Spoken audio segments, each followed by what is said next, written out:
Hello and welcome everybody. I am your humble host Gavin the Kitty, and today I am discussing Sonic Origins Pre-Plus. So Sonic Origins Plus, as of the recording of this video, has not been released yet. The review embargoes are officially out, and I have not had a chance to play it. I will not until the next week, when we do probably a live reaction stream of it. However, I have had time to sit and marinate my thoughts on Origins, and I feel I have finally have a definitive opinion on Sonic Origins. And to contrast my own opinions, I had Casey run through the entirety of Origins. She has never played Sonic Origins prior to this, other than a short test to do some input lag testing for my streams. And beyond that, she's heard the press. But I think that's about it. You mostly stick to the original versions of these games, right?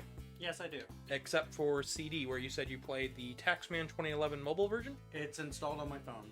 Alrighty, so I figured we would go right in order. I took notes last night. We spent, I don't know, how many hours? I can tell you exactly. We spent 3 hours on this game. We started at 11 and ended... Actually, no.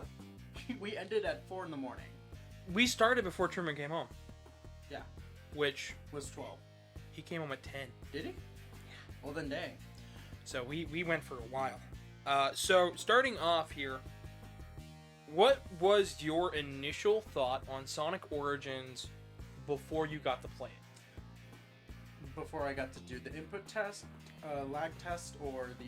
What was the public opinion that you heard from Sonic Origins before you had even touched the game? So, the public opinion I heard about Sonic Origins was about the same for NSO 64, with how there was so much input lag. The game just didn't seem to run as good as the original.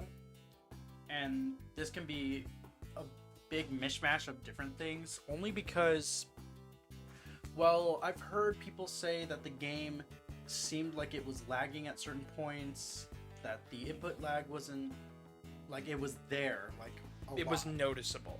And people kept getting inputs eaten and stuff like that.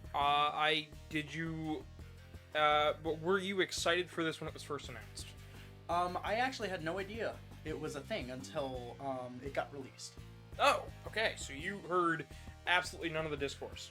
No, I had not. So, the initial hype for this game was massive. We heard the headcanon team was working on Sonic 3, and the fans went wild because everybody loved the Taxman versions, and we heard they were on console, and we heard they were there, and everybody got excited, and then people started criticizing soft visuals, people started criticizing input latency problems, people started criticizing collision issues, and people started criticizing the Sonic 3 music changes. On top of that, the choice of Jun Sonoy coming in to be music director. Basically, public opinion went from this game's going to be great to this game is utter garbage, don't waste your money on it, to where we're at today, which is a very mixed reaction between the two. And with Sonic Origins Plus on the horizon and then Sonic Superstars past that, I figured it'd be good to look at Origins as it is before the Plus update, because there is a base update for Origins that's coming with the Plus update that fixes a lot of the issues. I want to see where we're at now. We're going to do another video for Plus to talk about the changes they've made. And then we're going to talk about Superstars and the lessons we hope they learned from this decision. So I figured we'll start with the first game. So you played all of these on Anniversary Mode. Yes, I did. What does Anniversary Mode entail, Casey? Alright, well, Anniversary Mode 1 has a wider aspect ratio, more to fit more modern TVs than the CRT, which the games were built for in their conception and their original releases. It also adds this thing called coins, which are replacement for lives and extra tries for special stages in case you can't get them the first try. Which I find is super helpful, but I'm not going to... We have notes on all of that, so we'll get to it. Oh boy. And it also adds cutscenes. It does add cutscenes. It didn't get rid of the CD intro cutscenes, but it adds an intro and an outro cutscene for each playthrough. So you have if you play the story mode all the way through, you actually get these cutscenes in between each game. But yeah, let's open with Sonic 1. My first note that I have on here was that you said it wasn't as bad as you thought. It wasn't as bad as I thought. I also have that I also put down not an emulator, but not bad. Yeah. So, of course, when I use emulators, I use them a lot. I used them for the Sonic 3 stream at one point, and of course, I'm gonna be used to those because I've used emulators for the entirety that I've been in the emulation community. Yeah. And on top of that, like, I've seen my fair share of emulators, how they run, how certain ones handle input lag and stuff like that. And as far as input latency latency goes, This game, what did you think of Sonic 1? Did you feel like you were messing up your inputs because the game was messing them up, or they were eating your inputs, or did you feel, for Sonic 1 at least, it was manageable? okay, well, for Sonic 1, it is the game that I did play second to most when I was younger, so I have that to go off of. But the game did feel very responsive, much more responsive than I thought I was going to get into. I did have some things here and there due to new controls being added in, such as the spin dash, which I had no idea I had, or the drop dash either. I thought it was just vanilla Sonic 1 with a wider screen. I don't believe I told you about the spin dash or the drop dash until Marble Garden Zone. Marble Zone, not Marble Garden. Marble Garden is Sonic 3. I'm going to make that mistake quite a bit because I am very tired and very jumbled. Well, it's okay. Well, Marble Zone was the time that you mentioned, hey, you know you have a spin dash and a drop dash. Yeah. Now, these are welcome changes. They can help with certain things in there, such as platforms that crush you, sections that need to be gotten through as quick as possible. So, for Sonic 1, we mentioned, I put down another note for the special stages that they are now smooth like they were in the iOS 2012 mobile port, and it threw you off. Yes, it did. So Sonic 1 special stages just completely threw you off because of the smooth rotation.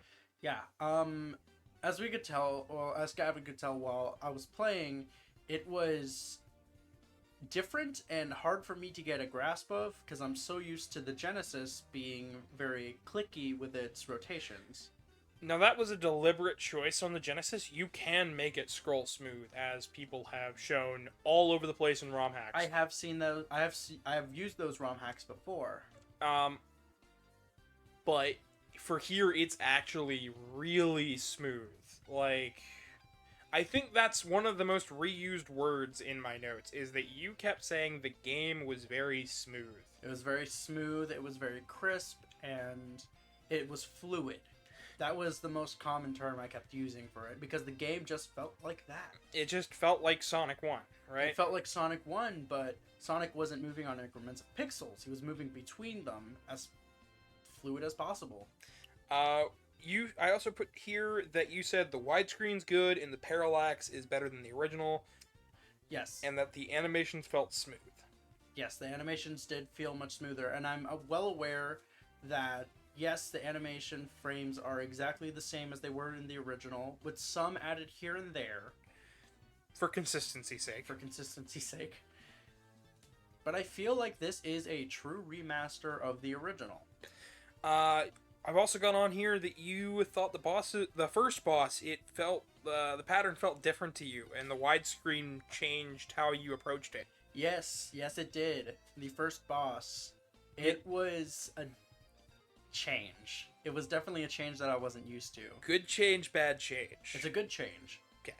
Now, with the egg carrier with the ball and chain, it's meant to be chaotic. You're supposed to think on your feet as you move along.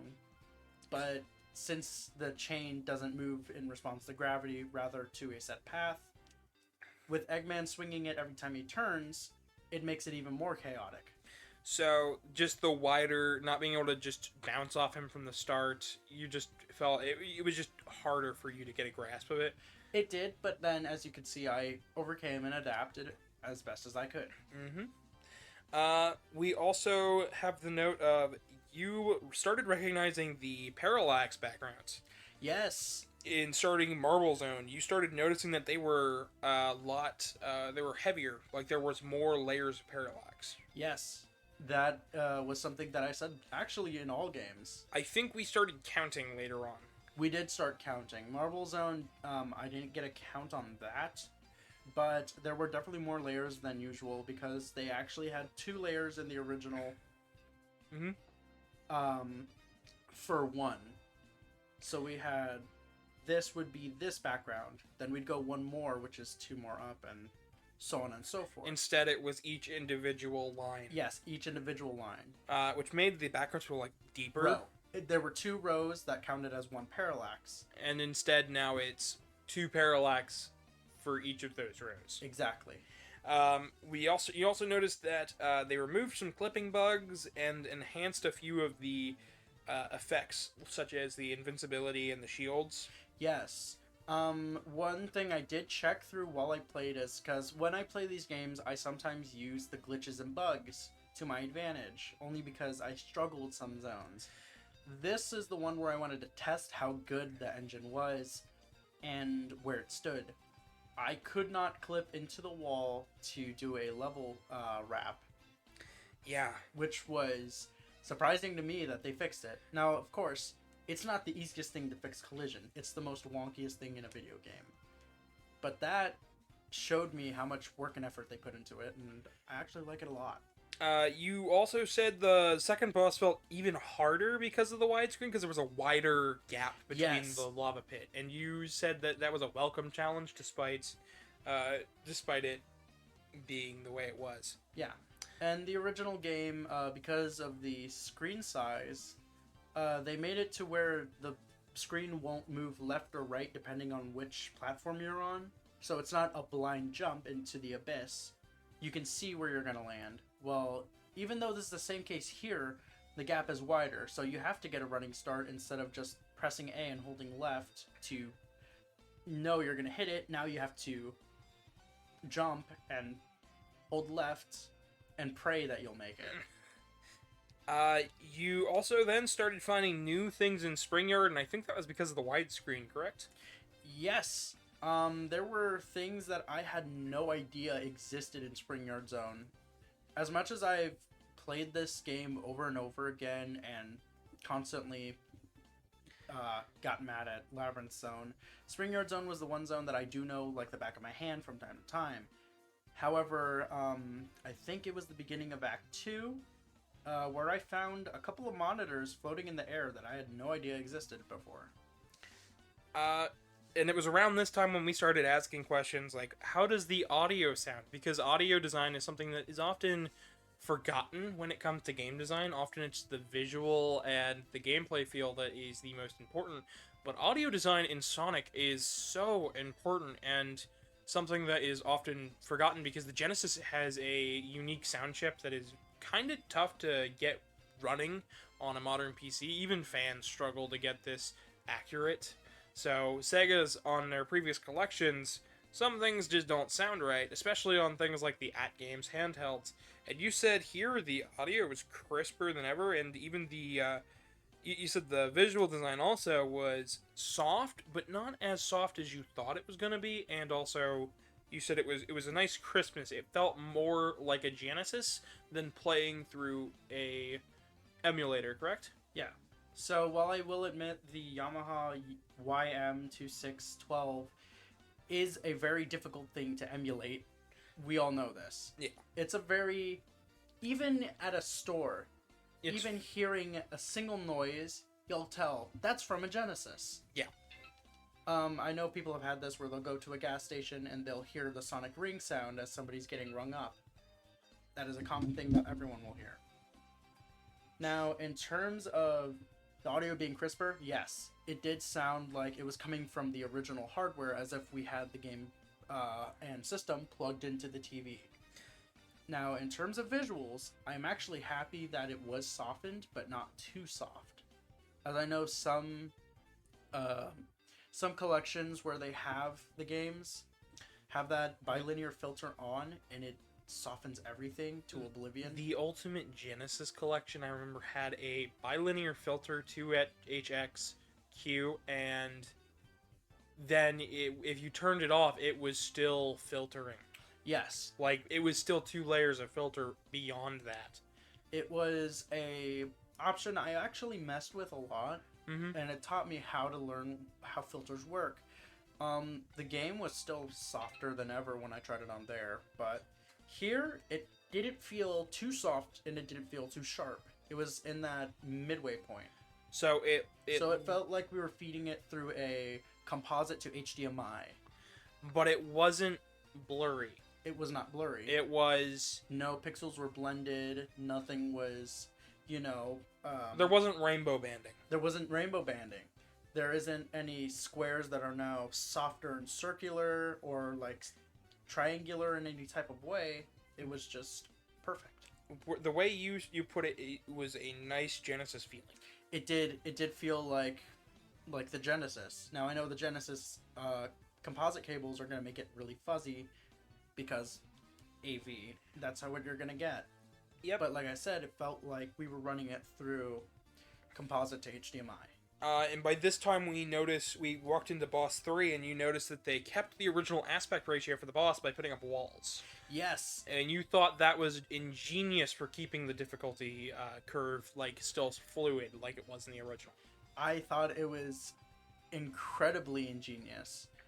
Now, what we've already seen so far is them using that aspect ratio to their advantage, giving the gaps between the platforms for the I guess I'm gonna call it the Egg Crusher boss, the first boss of the game, and then the boss from Marble Zone, also being longer. But this is the one where they said, we're gonna put walls up, just to make it a bit more tense.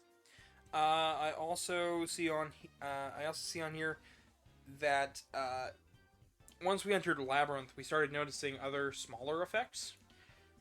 I know you don't like Labyrinth Zone, but you mentioned that the ring fade-outs were super welcome because instead of flashing now, it made it easier to understand when they were no longer collectible. Yes. You said the level transitions from stage to stage and even dying and respawning were cleaner and easier to understand what was going on. You mentioned that the spin dash actually added tension for new players, but didn't for new players who didn't know how to use the spin dash. It added tension in Labyrinth Zone, while it removed a lot of the tension for old fans who know how to use the spin dash pretty well and know the level design. Alright, so we're going to start from the top there. In terms of the effects being better, I will admit, in the original games, because we're not playing on a CRT, we're playing on an HD TV. Nice 4K output. It's not going to have ghosting. It's not going to have scan lines running through, which the original games are built for. Yeah. So the effects there, because of the ghosting and everything else, it's going to look like they're fading. But if we use it on a modern TV, they're going to look like they're blinking. Yeah. The spin dash, however, is another thing I want to touch on. The reason why I said that was because, well, enemies aren't typically seen too much off screen, but because of the widescreen, it actually helps. And there are certain parts in Labyrinth Zone that do feel unfair if you're not walking too fast. So the widescreen helps that, the spin dash helps keep the momentum going even in the slower paced Labyrinth. But you think that you still say that newcomers will probably find Labyrinth pretty frustrating? Well, I don't hate the zone. Not anymore. No. I never hated it to begin with. It was my least favorite zone, but I never said I hated it. Okay. It's a good zone. But it's because it's underwater and there's some sections that feel that you have to be fast in order to pace through it as well as you can. That just give it that sort of unforgiving and foreboding, I guess, message for the future. in terms of future zones that are to come. Yeah, you even mentioned that by the time you finished up the boss, you kind of understood the stage a little bit better than the first time. Yes, I did. And you also said it was a lot easier and better than your original playthroughs. Yes, it was, and I also learned that you don't have to hit Eggman during that boss fight. That's a fun one. That's always a fun one for people to learn. Like, oh, you don't have to hit Eggman. It's not a race. So this is the reason why I never passed Labyrinth Zone, and it was renowned as my least favorite zone in the entire game. I may reconsider that once we get the new characters in. So Starlight, you said the foregrounds objects, they moved cleaner. Yes. In Starlight Zone on the Genesis, they moved on a track, tracking position to Sonic's Y and X coordinates, and moved accordingly. They moved faster than he did to give that perspective of a camera moving, panning across the construction site while focusing on the center, which would be Sonic. Yeah. And then you can see everything else in the background. You also mentioned that Sonic felt overall faster in this version. Yes, he did. But he felt the same control-wise. He was faster, but he didn't feel any harder to maneuver because of it. So, Sonic's speed, his max speed, which from what I know is... Well, it's going to be fast, but not too fast. It was changed back from how fast it was originally going to be, which is completely unbearable to everyone else's standards. Apparently. Well, it's because the original creator wanted the game to be extremely fast. Sonic was supposed to be a blue blur.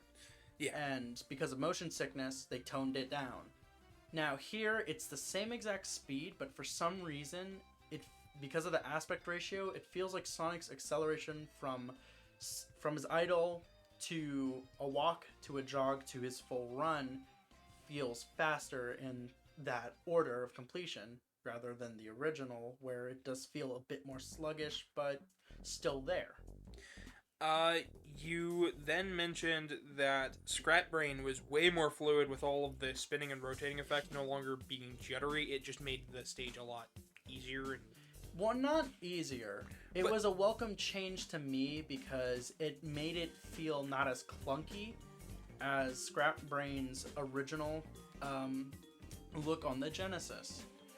Now, back then, of course, it was going to be able to run smooth. They just chose it to be that way. But I like the new addition of it being smoother because it makes timing the jumps out of the spinning barrels much easier. Now, by the time we finished up Scrap Brain, we looped back around to the ending and the opening because we didn't touch on how they were animated. So, I have here that you thought the ending and opening were kind of cute. They were. We did see the opening actually when we played Sonic 1. The opening to it, the animated one from the collection, did play. Yes. And the ending one did play as well. So I have no idea what happened with the rest of the games, but I think it was just because it started. So for those who need a little bit more context, when you start these games for the first time, an opening cutscene will play and an ending cutscene will play. However, these cutscenes did not always play after you start the game, and I think it has to do with not starting on a fresh file at all times, because we did have to restart certain files. So some openings and endings just didn't play properly. But, going back to the full game, so the new moves of drop dash and spin dash, you said they were super helpful. They were. They can help in situations where you feel that Sonic won't be able to run through it if you don't have enough space. You know, it feels like that. Because Labyrinth Zone is one of those prime examples. You're underwater and Sonic is much slower. However, these tridents coming out of the bottom and top of the floor aren't going to be moving as slow as you. They'll move fast. Now, you also said the coins changed very little in terms of tension and feeling. It just didn't change as much as what you thought. It didn't change as much as I thought. Now, had we been playing the original, I definitely would have gotten way too many game overs than possible in Labyrinth Zone because of how many lives I lost. But the coins add to help with that. It teaches you how, even though I just died, I've learned what's ahead. I can adapt and overcome. It's more of a learning thing, whereas Extra Lives beforehand felt more like an arcade staple instead of I can learn from this because I died. It's, dang it, I died, and that's all you learn. This time around, it's, I learned more because death didn't feel like it. Game over doesn't feel like it's constantly chasing you the whole time. Yeah, so you feel that stress off your shoulders. You don't feel as tense. It just felt more easier. That's probably why I did so much better with Labyrinth Zone than I thought I would, and Scrap Brain Zone Act 3. And overall, you said the difficulty was lower, but not by a lot. And you also put that you would recommend this version, and the input lag really isn't as bad as everybody says, as far as you say. Yes, it isn't. When I first initially tried the game, you set me up on Sonic the Hedgehog 3. Yes. And I assume it was most likely because I was extremely tired that evening. Or something. Because it felt like all my inputs were being dropped. Sonic wasn't moving as quick as possible. Or it might have been running through that capture card. So I don't know what it was. But it still felt like maybe I had judged this game wrong. Maybe I should try it again. See what happens then. So then we went and booted up immediately into Sonic CD. Which I forgot was the second game in the installment. Yeah, CD is the next one in the timeline, and it's also the next one in the collection. The original openings, were nicely cleaned up and retimed with the music so that they fit properly. The original 2011 re-release didn't actually have them retimed or even cleaned up as much as they could have. And this time they had the time to actually clean them up properly, and it looked and sounded gorgeous. It did. We watched it twice because I changed the music for this one. Yeah, you said you usually play Japanese music. Yes, the Japanese / European. The European got the US one, didn't They got the Japanese one. They got the Japanese one? Yes. Okay, well, I played using the Japanese music most of the time, and I never really went over to the US one because I didn't really like the music. So this time I said, you know what? Just to put me even more on edge, we'll go ahead and put the US version. The US version. We're essentially trying to pile on to see if we can throw a few monkey wrenches into the formula. Does that make the games worse? And from what you said, absolutely not. Yeah, it actually, the change in the soundtrack made it feel like a completely different game. You also said the movement was cleaner than the last time you played it. It felt smoother than the last time you played it. It did. There were a bunch of things that were changed from...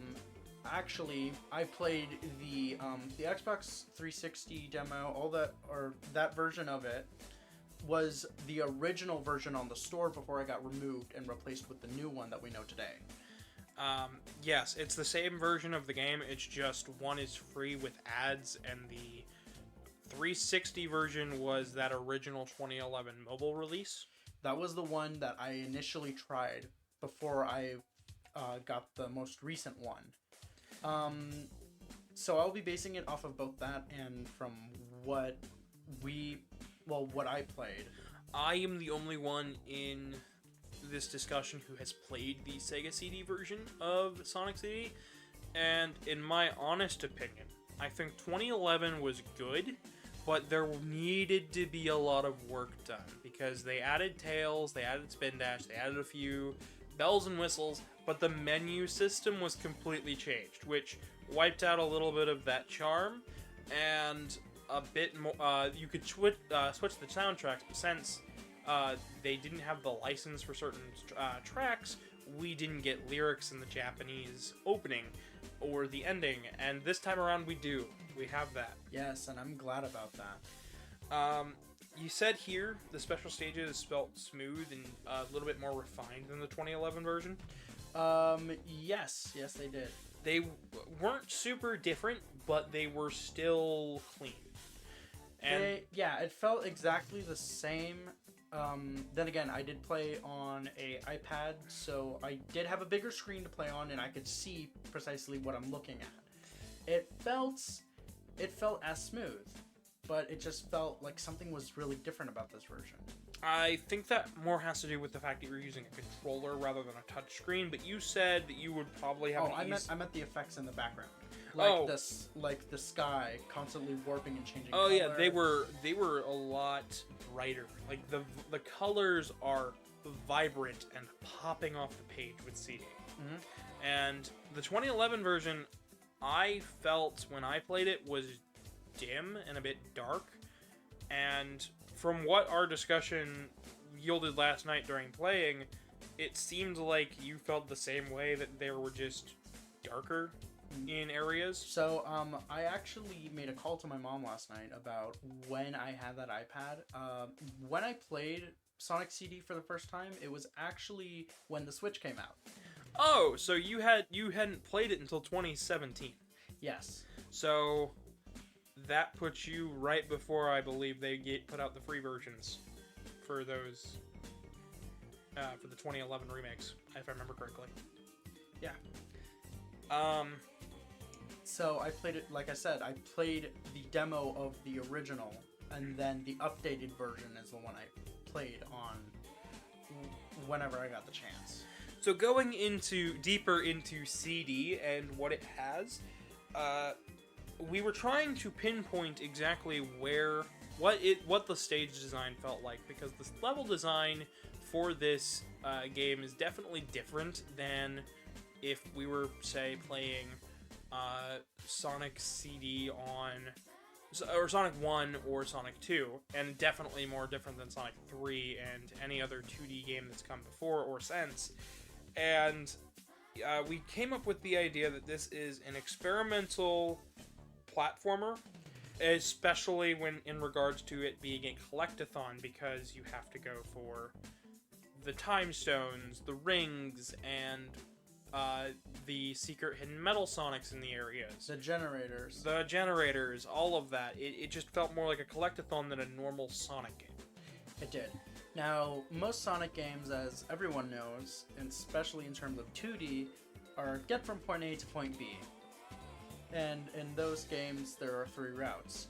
The middle, upper, and lower route. Middle route being about between tricky platforming and easy going.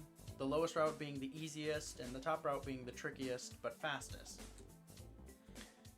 You also ended up mentioning that the USA music after Palm Tree Panic got better and better, in your opinion. It did. This is my hot take. I will probably get shot down in the comments. I do not like Palm Tree Panic US. I do not like it. And after that, once we got to Collision Chaos, the music just started getting better. I felt like I was playing a completely different game at that point. The title Tempest, I have a direct quote, "This slaps." Yes! I paused immediately as we got the title Tempest, because the Japanese version is my favorite out of the entire soundtrack, aside from Stardust Speedway. And I restarted the level after pausing for a bit, just to cleanse myself and see what was to happen at that point. It hit hard. it slapped. Now, I got into some of the removals here. So, one thing that they removed was Sonic's voice clips. You said it was a shame, but it was harmless. It is harmless because it won't affect gameplay, and it won't, it won't do anything else, but it is a shame because it takes away from the charm of the original. Now, for context, when Sonic collects a life, he'll say, yeah, and if you wait 3 minutes, he'll say, I'm out of here. And of course, it's heavily compressed. And it is heavily compressed, even for a CD, but these were still in the 2011 version and then removed for this version. Which kind of set me off. This could change via the Plus update. It could. And if they bring it back, I'd actually be happy. That'd be really cool. but it's neither here nor there for as far as this port goes. It didn't hurt it any. It got rid of some of the charm, but it's not enough. It doesn't get rid of enough of the charm for me to go, yeah, that ruined the game. It's not like they removed the peel out. Yeah. Now that I would be extremely angered about. Now, in terms of the visual design for CD, you said it was just as refined as Sonic 1. And even you started to notice the enemies were changing depending on whether it was a good future, a bad future, or in the past. Yes. This happened during Wacky Workbench, if I'm correct. Yes. No, Quartz Quadrant. Quartz Quadrant. Quartz Quadrant is when I first noticed. You noticed the enemy was moving faster in the present. It was, and then in the bad future, they were cracked and shattered and slow, and in the past, they were shooting at you. Yeah. So, in the future, they seemed so neglected, and as many people would probably say, like, Casey, you're overreacting, it's just a video game, shut up. It does kind of I feel bad for them. If you really think about it, these are bots that have been left there and neglected by Robotnik. And seeing them weathered and decayed just kind of hits.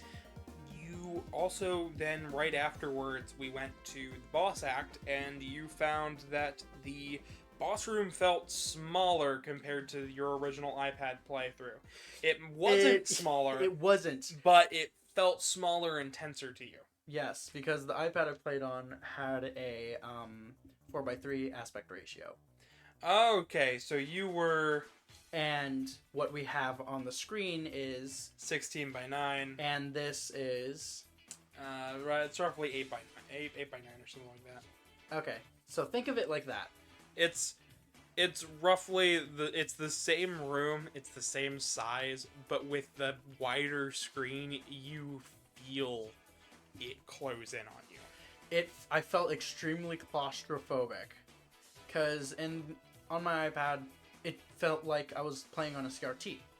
So it felt normal. And then seeing it here where I can see the edges of the screen past where I'm playing made it feel like, okay, instead of playing with 6 tiles of space, I'm playing with 4. Going back to the music for the next couple of stages, you said the US soundtrack makes the game feel different, but it's not bad, it's just different. It's not worse than the Japanese, it's not better than the Japanese, you said it was just different. Yes, so a prime example is Stardust Speedway.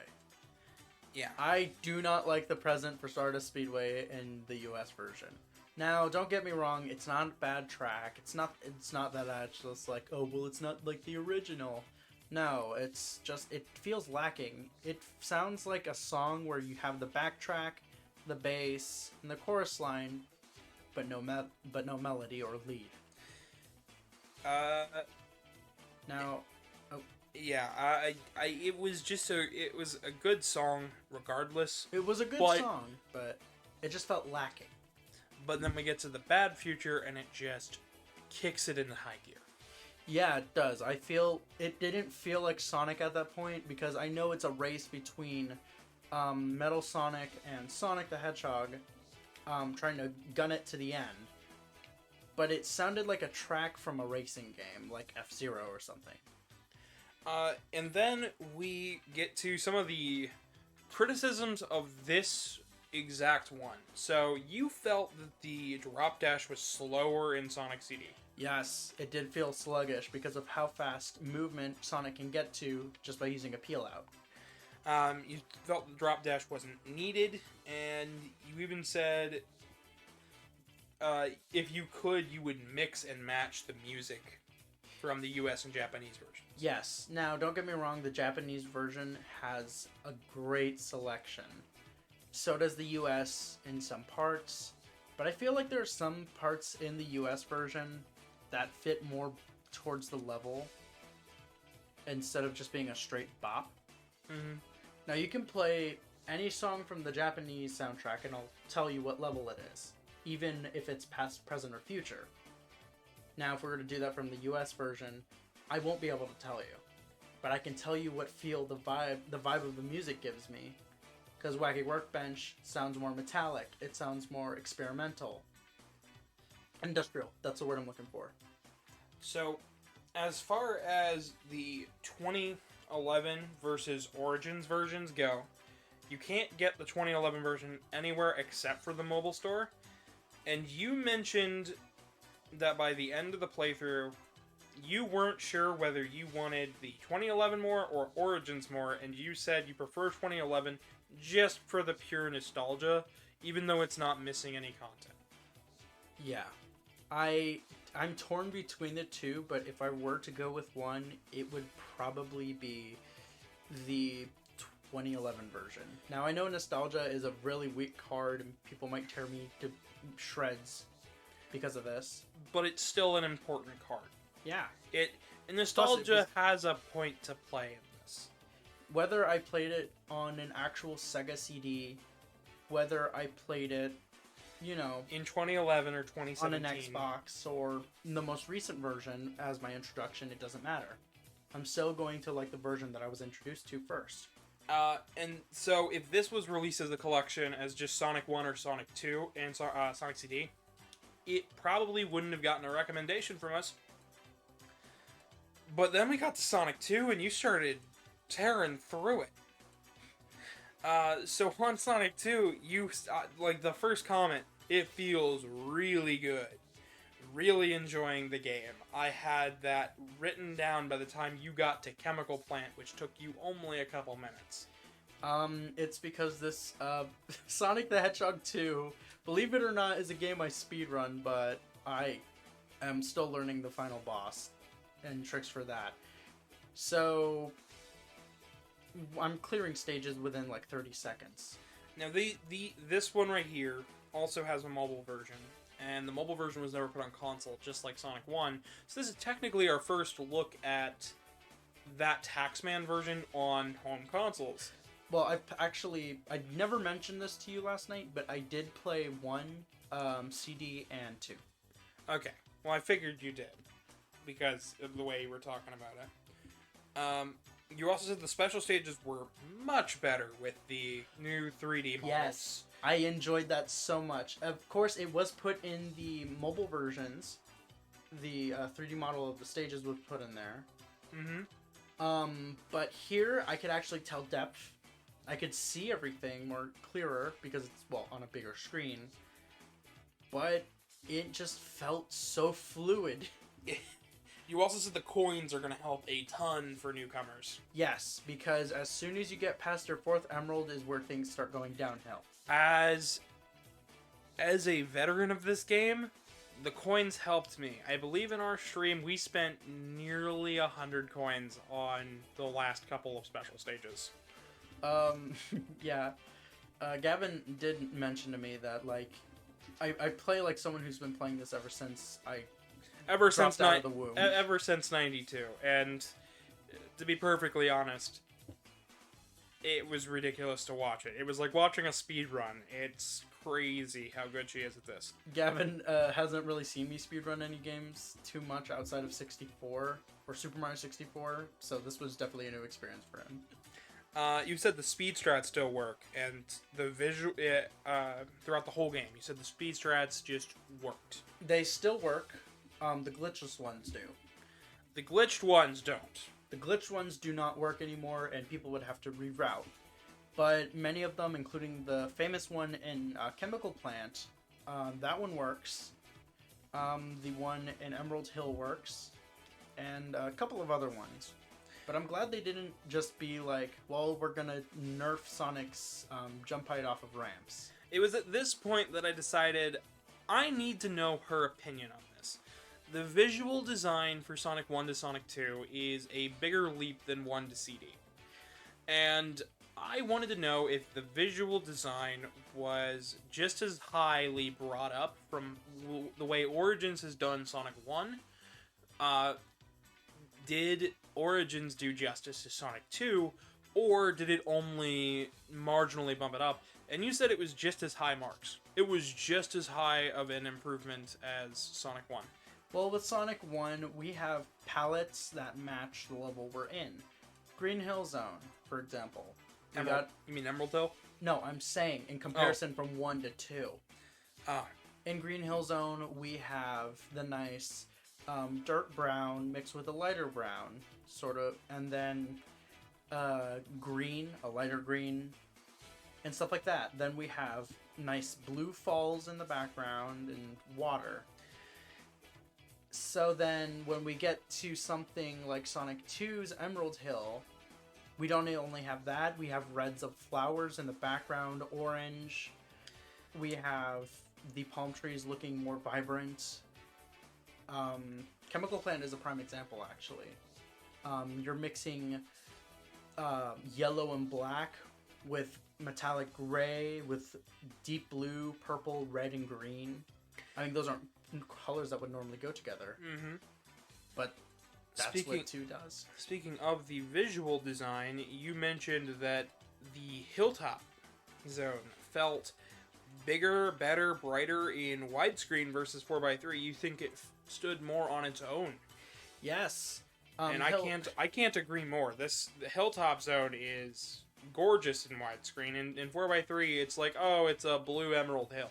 But here it feels better. The whole point of Hilltop Zone, at least from my perspective and guessing from what the developers wanted out of it, you're above the clouds on a mountainous region filled with flowers and wildlife. Mm-hmm. You're supposed to feel like you're up in a very open space above the clouds. Now with the widescreen, you get that feeling. Now, with 4x3, you just don't. I don't know what the difference is, but you just don't. It just feels more closed. It doesn't feel as wide and open as it should. Speaking of zones, Hidden Palace was added midway through Mystic Cave Act 2 if you fall down the Endless Spike Pit. Yes, the most notorious one that even if you fall down as Supersonic, you'd have to wait till all your rings are depleted and lose a life. But you said it felt great to play this new zone. You thought that feels great, but it needs another act. Yes, I understand that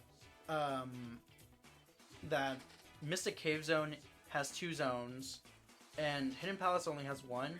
The reason for that, and that I actually kind of pondered after playing it, was that if you play Hidden Palace Zone, it's actually a really short zone. Yeah. It's meant for Mystic Cave to be the first third of it, and then Hidden Palace to be the last 2/3 of the level. Yeah. That's why it's so short. But I feel like it should have been a thing that you could get after fighting the boss, and then falling into Hidden Palace, and then doing 2 zones coming out onto Hilltop. Gotcha. And you said the boss there was super fun.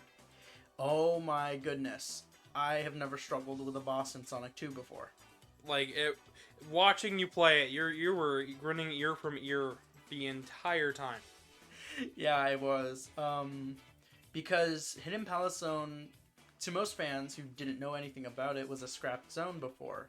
Seeing it fully functional, seeing it being used, new enemies and old beta enemies that were never used before, being there was an incredible thing to see. Including the scrapped boss fight with Dr. Robotnik. Now, when we moved forward past this, we made it past Oil Ocean and then into Metropolis.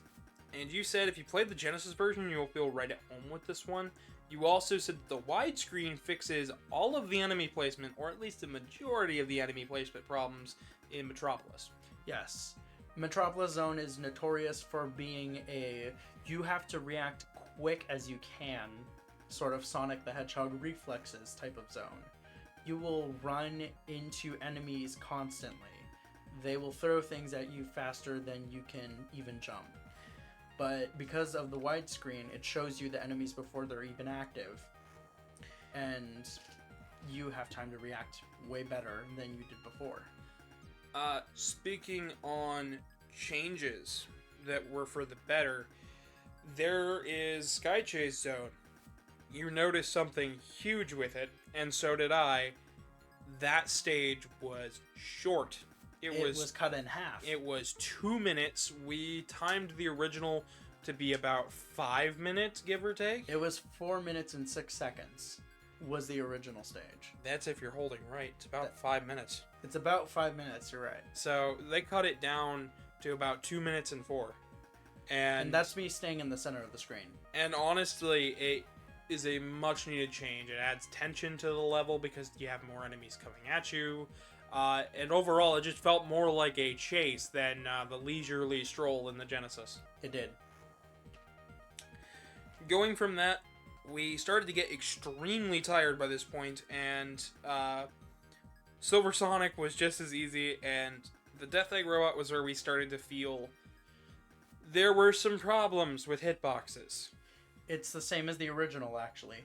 There are no different changes in the hitboxes. But it just does not feel good. It does not feel good.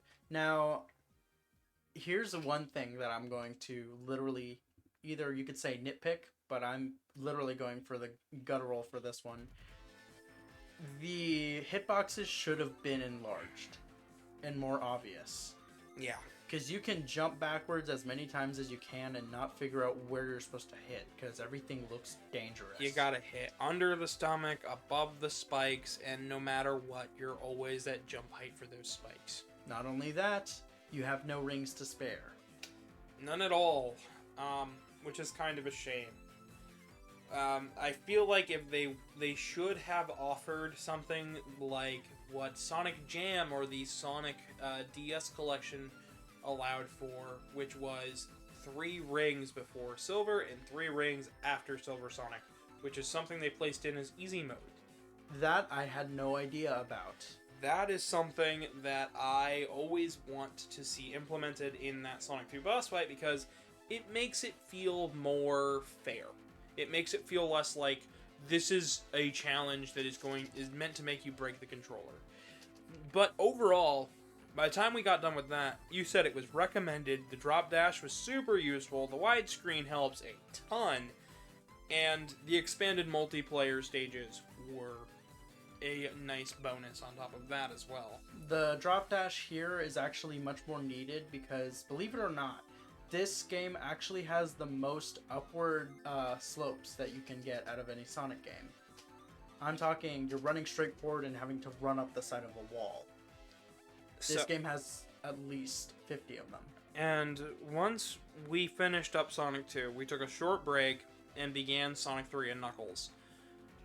And this game is the longest out of the trilogy, and I have the most amount of notes on this game because of it. Now, we should state, we stopped playing at the end of Lava Reef Act 2. Because we had been playing for upwards of 6 hours-ish, give or take. It was 3 in the morning. We were tired. But we felt we had enough of the game to understand where the problems lied and where it played through. Now everyone can bash us for saying, you didn't play it all the way through. This isn't an honest review. I have played it all the way through, however. I have played all the way through, however, I played it on emulation and through the Ultimate Genesis collection on PlayStation 3. As for me, I've played this, the Origins version, the Genesis version, the Mega Collection Plus, the Ultimate Genesis. I've played it all. I have run through Sonic 3 and Knuckles on Sonic Origins twice. Yeah, you have 2 save files. I didn't know if you had the other ones used, so I went for a no save. It's just 2 of them. And the first thing you noticed here was that they added sound effects. Yes, Sonic transforming into Supersonic is audible now. Yeah, and you also noticed the special stages felt way faster. Yes, Sonic kicked off with his strongest foot in mind when the stage started. It felt like I was already on, it goes in terms of Machs, the speed. So it felt like from going from 0 to 3 right off the bat. Yeah, and then it bumps up to like 9 by the end of a special stage. Mach 9 is the regular speed for the game, so it felt normal to me. But I was just not used to kicking off on Mach 3 than 0 at that point. Yeah. But I bet it wasn't really a thing of Sonic was actually moving faster. It was more of a thing of the stage is smoother than it was on Genesis. Yeah. That made it feel faster. It also felt a lot more responsive, in my honest opinion. It did. Gavin watched me tear through these stages like they were nothing. And speaking of the coins, so... They came in handy. They came in very handy. In fact, that was the biggest change in Sonic 3 where difficulty is concerned. The coins even the difficulty curve out for this game and make it easier for a newcomer to play. But for those learning the special stages, coins are a must here. And they are your best friend. I will tell you right now, chat. Sorry, I am so used to streaming. That's fine. I will say right now that when it comes to the coins, we spent over 20. Over 20. We gained over 20, but we spent over 20. We spent over 20, but we gained 20. That's mainly because of one stage, which I have a lot of struggles with. But the coins did help, and they came in handy a lot. Now, you said Angel Island. There was a possible timing change at the waterfall.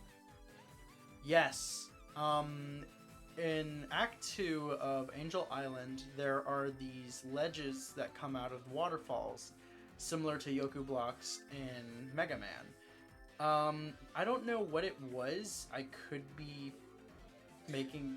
My mind could be making this up and playing tricks on me. We were tired as well. That too. But it felt like they were popping out quicker than normal. Well, no, it disappeared as it came on screen. As I got up to it, it disappeared. And then came back. When normally I'm used to them staying there for a while, then disappearing. You said then, once we finished up that zone, you noticed that the parallax in all games there was added parallax in all games, which we touched on before in Marble Zone, but you also noticed the parallax was incredibly apparent in Hydro City Zone. Yes, there were 16 layers in total.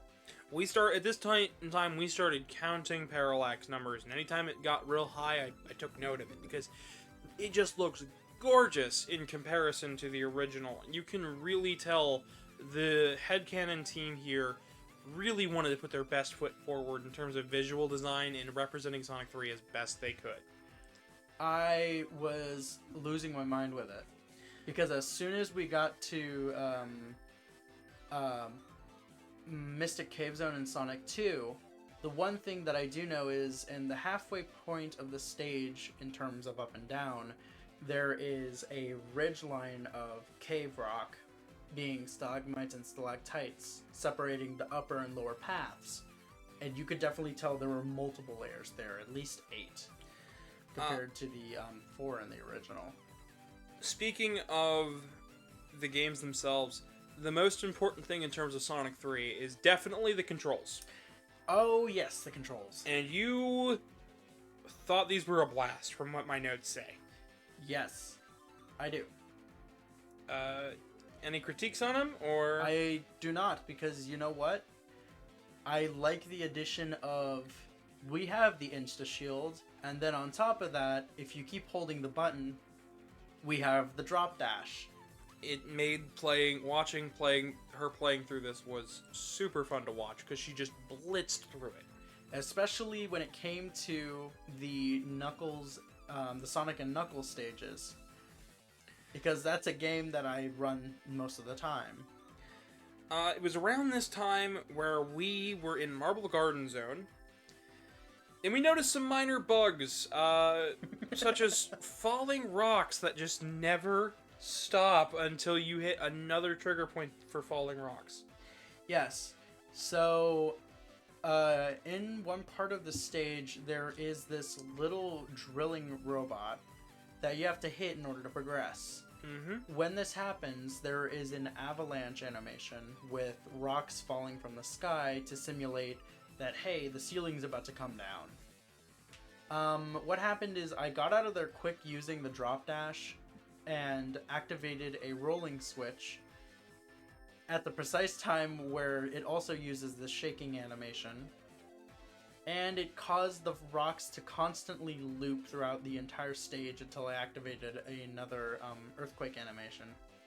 It was around this time that I started thinking about going back and forth between the good and the bad. And then right after we got some weird sprites falling from the sky, you noticed there were new supersonic animations. Yes, there were. And they were really, really good. Yes, they were. We had stuff for ducking and spinning and all sorts of them. They were most notable in Carnival Night Zone, where the barrels spin Sonic around, but as Supersonic, he doesn't spin around. No, it turns into a yellow-colored regular Sonic. Yes, and I've noticed so many things here and there about the new sprites and animations that I felt this version is actually superior to any other version. In terms of that, because then we come to the supersonic music, and you felt it was indifferent. It was good to change it from the invincibility theme, but the song is lacking. It is. Now, when we have Supersonic's music from 2, everyone knows that theme. Mm-hmm. You can tell them what is the theme. They'll do the same melody, and then they'll continue to build on top of that and give you the song. But here I can't even tell you what the theme sounds like. That is how forgettable it is. That is a shame, because even I was trying to think of it and I can't. See? Now, what does the invincibility theme sound like? Yeah, I've got it in my head already. Because you know why? It's the main theme of the game. Yep. That's why it's something that you can recall right off the bat. I don't mind the change of going from invincibility to something else. I do wish it was a toggle, though. That would be nice. That would be nice. But I feel like the song could have been written better. Speaking of music, this is where we started realizing our music critiques of the game. We have Carnival Night Zone. So for those who don't know, Brad Buxer and Michael Jackson worked on the music for this. Brad Buxer is one of Michael Jackson's music advisors, something like that. He writes a lot of the music, while Michael Jackson wrote a lot of the lyrics. Michael Jackson left the project after not being satisfied with the hardware. Brad Buxer stayed on for the project. Brad then left after finishing Sonic 3, and they moved to Sonic and Knuckles. However, since MJ's music they were allowed to use, however, MJ didn't want to be credited. And Brad Buxer, while he was credited, wanted royalties for some of the tracks he wrote. And the MJ Foundation wanted royalties from every port released of Sonic 3. So that includes the initial port of Sonic 3, then going from Sonic Jam, Sonic Mega Collection Plus, the Virtual Console releases, the PlayStation 3 and Xbox 360 releases, the DS port, basically anytime Sonic 3 had been re-released with the music that was used, they wanted royalties, and they wanted back royalties with interest. And it was more than Sega could afford. So they went back to the beta tracks and had Jun Sonoy, who didn't work on the Sonic 3 music, be the sound engineer. And this is where we have criticisms. Some that'll get our kneecaps busted, some that will bust the kneecaps of the fandom. Some of them are give or take, but starting with Carnival Night Zone, Act 1. You said, good song, but the original was better by a lot in terms of Act 1. Yes. Now, while I do admit the new theme is good, it gives you more of a carnival feeling than the original. The original theme had the circus top theme in it as part of the melody. Well, this one does give you more of that carnival-like theme. It still doesn't have that iconic riff. Now, don't get me wrong, it's a good song, but it's also a beta track. Yes, which makes it actually more cool if you really think about it. all of the Sonic 3 music here that is not that for Carnival Night, Ice Cap, and Launch Base are all beta tracks. I should probably mention that. So it's a good track, but it's not worth it. And then we got to Carnival Night Act 2. And you said it was better than Act 1, but not better than the original Act 2, which was based on MJ's later song called Jam. Which was even more funny because the song from Act 2 of the original is the same as the first song. There is no difference. The only differences there are some instruments are taken out. So the bass line, the main trumpets, and everything else are left in, but we're missing the organs, the electric piano, and the Rhodes. But the rest is just left in. Also, there is no drums. Then we got to Ice Cap Act 1, and you said you would prefer the original, but this is just as good. Yes, I actually do like the new zone theme for Ice Cap.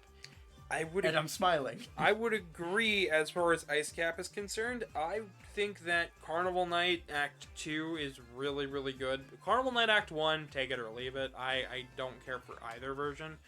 But Ice Cap... that Act 2 and Act 1 for Carnival Night's theme should have been swapped because of how good they were. Then you said Act 2 is a fine replacement, but not bad. It's a fine replacement. It's not bad at all, but you definitely said you had preferred the original of Act 2 for Ice Cap. Yes, because just exactly the same as Carnival Night, Act 1 and 2 of Ice Cap have that same thing where it's the same exact song, same tempo, but with some instruments and melodies changed around and some things taken out. So for those who don't know, this is one of the songs that Brad Buxer wrote. It was later turned into the unreleased song by the Jetsons called Hard Times. In fact, they have the same tempo, melody, everything. The only thing is the Jetsons never released that song until a album released way, way later, and some Sonic fans figured it out. Shoutouts to our friends at the D-Pad for making it that information readily known. So, but yeah, Ice Cap, it was fine. Launch Base was where we had our Launch Base. We wanted to strangle the music composers, designers, and everybody else who said it was a good song, because Launch Base Act 1. And I wrote, it's the worst atrocity since the Philips CDI. That's what you wrote. That is what I wrote. I am sticking by that. Here's the thing, though. Gavin and I have different... different musical opinions. On this track in particular. I hate the intro. The intro sounds like Sonic's about to go to NASA and go on Apollo 1 to the freaking moon. But after that, the music picks up in pace, and the bass line is really good, but kind of lacking as well. Because it just sounds like I slapped my hand on the keyboard, end quote. And then as far as Act 2 is concerned, you told me, this little factoid, it has the exact same bass, chord progression, and tempo as Carnival Night, the beta track that was in this game. Yes. So, if you listen to both, listen to Carnival Night Act... No, listen to that second.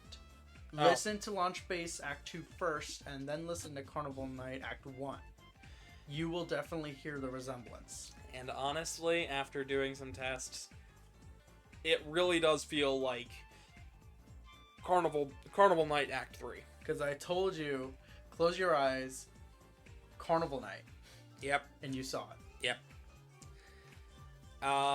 Then we started to notice the water effects in Launch Base Zone were gorgeous. They added new underwater and overwater effects that weren't there in the original. Yes, such as warbling, because of the water being in the way. And I must say, they are gorgeous. They are. It actually felt like we were in a great lake with construction of a massive warship about to take off. Then we got to the boss, and I thought it was a nice use of all three of the bosses for launch base, because if you played Sonic 3 alone, you fight Big Arms, and then the game's over. And if you played Sonic and Knuckles, you fight this cylinder machine, and then move on to the next section. This time you fight the cylinder machine, and then right into Big Arms, and there's a little boss that you fight before that. And I thought it was nice, and you said that it was possibly a bit too challenging for... I feel like they should have added more rings afterwards. Like at least 3 or 5, like they did in Sonic Generations for 3DS. That's fair. And because the Big Arms boss is in 3DS, and it gives you 5 rings to start off with. And then we had one of the most clever uses of the Sonic and Knuckles title screen. Just so nothing went to waste, they added an extra cutscene of Eggman flying back to the falling Death Egg, and then the Death Egg zoomed out, crashing into the island. Now that would have been right where Knuckles lands next to Sonic for the Sonic and Knuckles title screen, and it uses the same sound effect and everything. Yeah, that was incredible, and I loved it. Then you said, I believe, let's see, you said all the spinning challenges were made easier. Anything with rotation effect with Sonic, where you had to time it, were easier because of the smooth rotation. Yes, that is true. And the Mushroom Hill boss had a nice use of 3D models. It did. Like you said, you didn't even realize they were 3D. Yeah, I didn't. I had to point it out, actually. Because as much as I've played against that boss and on emulation on the collections, even on the small AtGames portable Genesis, I thought it was just a clever trick. Because it was. It was. And then here, it was an actual 3D model. Which is an even cleverer trick because they kept the 2D assets for the spikes. They did. And then I didn't have a note until Sandopolis. Because the hyper dash flashing hurt our eyes so bad I wrote, please tone down hyper dash. Do you want to explain what happened, Casey? Or red, green, and white are what flash on screen for a split second, and even the HUD is underneath this layer. Let me explain what the hyper dash is. So if you've only ever gotten Supersonic, then you know that he has a higher jump. As Hypersonic, if you hit the jump button again in the air, he will dash forward as if he had a boost button. This was something in the original, and it flashes white on the screen, and in as big as it is way too bright. Not only that, they added colors to this one. Yeah. The original just only flashed white. This one, it flashes red, green, then white. And it's bright. It is. The only use for it is if you're surrounded by enemies and have no way out, even though that's never going to happen. And it's not a problem because if they touch you, they'll explode. But honestly, the screen flashing should have just been toned down in general. That, or just make Sonic have an aura around him and have him dash forward. That too. Just like in, I believe it's X5. Mega Man X5, there's a armor you can get that you can dash to attack with. Yes. Yeah. That would have been way better, but nope. And then it was around this time we also started to notice more collision bugs than before, such as spikes killing you instantly. I thought that was in the original. You noted there was a few moments in Sandopolis where things were crushing you, and you just weren't close enough to actually be crushed, or it didn't feel that way. There were some things that we did skip over in the previous games where I slid through collision, such as Casino Night Zone with 2 bumpers, and Mystic Cave Zone, Mystic Cave Zone. where I traveled straight through a platform that's supposed to be solid. None of them were game-breaking, but they were definitely immersion-breaking. And yeah. Now, for the final conclusions for Sonic and Knuckles, we wrote the drop dash was super useful. It's an accurate port for those new to it. It's recommended to... This version is definitely recommended, you said, but you still think they should play the Genesis originals. Yes, I feel like... Yes, it's a really good... it's a really good faithful recreation of the original, but I feel like before they try this version, they should at least try the original to see the base material, and plus, you get to hear the good music. So... The issue is that, it's a bit pricey to play the original. So, we've been going on an hour, and we have only talked about the base game on Anniversary Mode. We haven't talked about the added mirror modes, the boss rush modes, or any of that. And we haven't even talked the new Blue Sphere mode, because it included the original Blue Sphere and a brand new one with more challenges. We didn't talk about the missions and how tough those are. And I didn't talk about the weird DLC. Overall, though, I would say if 3 out of the 4 games are recommended, then it's a recommended collection. Things I think they should fix. The collision definitely needs to be fixed. The fact that Knuckles wasn't playable in CD was a huge missed opportunity. And just the overall fact that they ported all of these games over to the Hedgehog engine and it caused collision problems and they weren't given the proper amount of time to bug fix, it just felt like they were undermining the developers. Now, from what I've heard, a lot of this has been fixed in Origins Plus, and we're going to find out next time around what Origins Plus brings to the table.